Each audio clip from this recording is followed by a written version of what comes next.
The Myth of Sisyphus. The gods had condemned Sisyphus to ceaselessly rolling a rock to the top of a mountain, whence the stone would fall back of its own weight.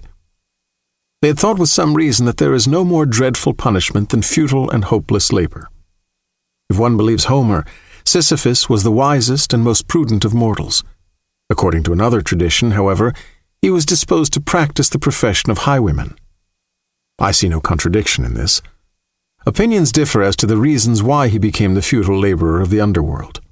To begin with, he is accused of a certain levity in regard to the gods. He stole their secrets. Aegina, the daughter of Aesopus, was carried off by Jupiter. The father was shocked by that disappearance and complained to Sisyphus. He, who knew of the abduction, offered to tell about it on condition that Aesopus would give water to the citadel of Corinth. To the celestial thunderbolts he preferred the benediction of water. He was punished for this in the underworld.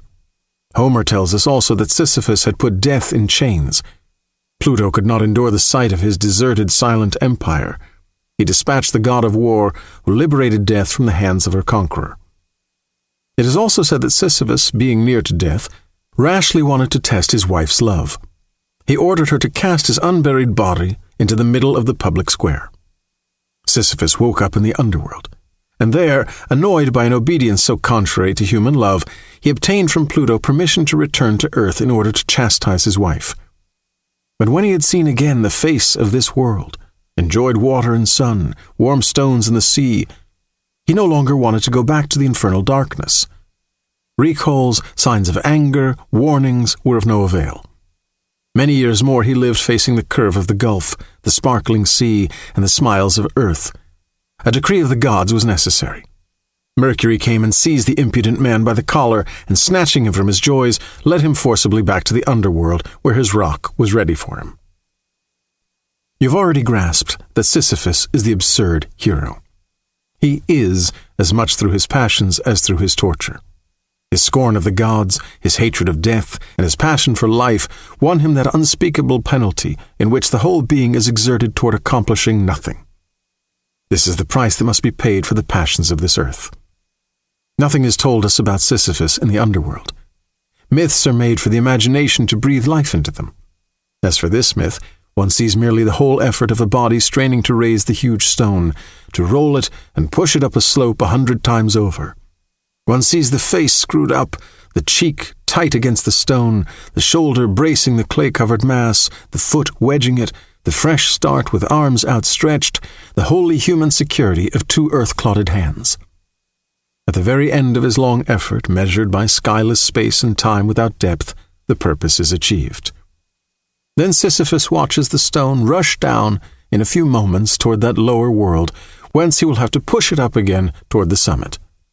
He goes back down to the plain. It is during that return, that pause, that Sisyphus interests me. A face that toils so close to stones is already stone itself. I see that man going back down with a heavy yet measured step toward the torment of which he will never know the end. That hour, like a breathing space which returns as surely as his suffering, that is the hour of consciousness. At each of those moments, when he leaves the heights and gradually sinks toward the lairs of the gods, he is superior to his fate. He is stronger than his rock. If this myth is tragic, that is because its hero is conscious. Where would his torture be, indeed, if at every step the hope of succeeding upheld him? The workman of today works every day in his life at the same tasks, and this fate is no less absurd. But it is tragic only at the rare moments when it becomes conscious. Sisyphus, proletarian of the gods, powerless and rebellious, knows the whole extent of his wretched condition. It is what he thinks of during his descent. The lucidity that was to constitute his torture at the same time crowns his victory. There is no fate that cannot be surmounted by scorn. If the descent is thus sometimes performed in sorrow, it can also take place in joy. This word is not too much. Again I fancy Sisyphus returning toward his rock, and the sorrow was in the beginning. When the images of earth cling too tightly to memory, when the call of happiness becomes too insistent, it happens that melancholy rises in man's heart. This is the rock's victory. This is the rock itself. The boundless grief is too heavy to bear. These are our nights of Gethsemane. But crushing truths perish from being acknowledged. Thus Oedipus at the outset obeys fate without knowing it. But from the moment he knows, his tragedy begins.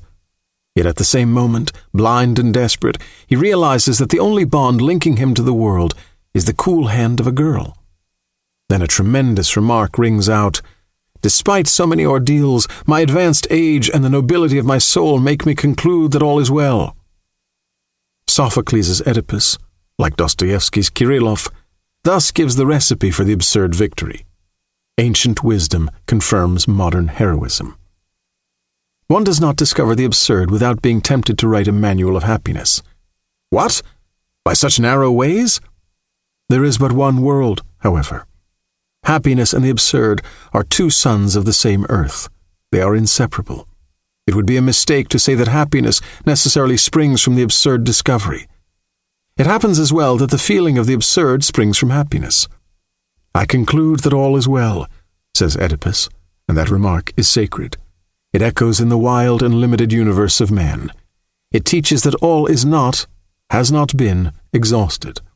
It drives out of this world a God who would come into it with dissatisfaction and a preference for futile sufferings. It makes of fate a human matter, which must be settled among men. All Sisyphus' silent joy is contained therein. His fate belongs to him. His rock is his thing. Likewise, the absurd man, when he contemplates his torment, silences all the idols.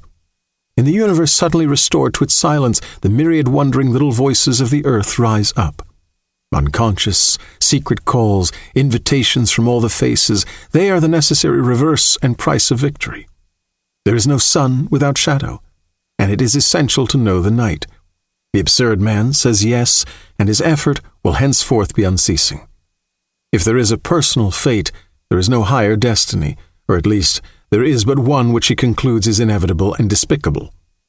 For the rest, he knows himself to be the master of his days. At that subtle moment when man glances backward over his life, Sisyphus returning toward his rock, in that slight pivoting, he contemplates that series of unrelated actions which becomes his fate, created by him, combined under his memory's eye, and soon sealed by his death. Thus convinced of the wholly human origin of all that is human, a blind man eager to see who knows that the night has no end, he is still on the go. The rock is still rolling. I leave Sisyphus at the foot of the mountain. One always finds one's burden again. But Sisyphus teaches the higher fidelity that negates the gods and raises rocks. He too concludes that all is well. This universe henceforth without a master seems to him neither sterile nor futile. Each atom of that stone, each mineral flake of that night-filled mountain, in itself forms a world. The struggle itself towards the heights is enough to fill a man's heart. One must imagine Sisyphus happy.